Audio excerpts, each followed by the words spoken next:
ત્રણના રોજ એક ભરતનગર પોલીસ સ્ટેશન વિસ્તારમાં હત્યાનો બનાવ બનેલો હતો,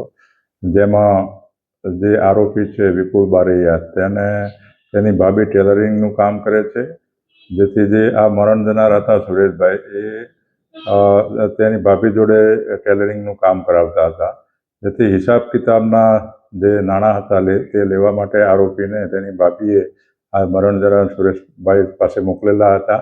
ત્યાં એમને આ જે હિસાબ બાબતે બોલાચાલી તકરાર થતાં જે આરોપી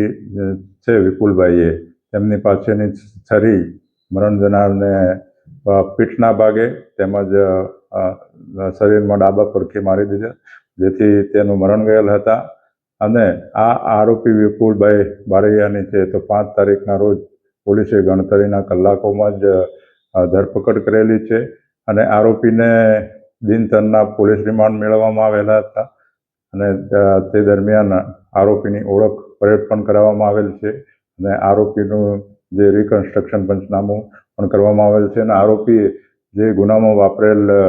મોટરસાયકલ હતું તે પણ જમા લેવામાં આવેલ છે અને છરી પણ મુદ્દામાલ તરીકે જમા લેવામાં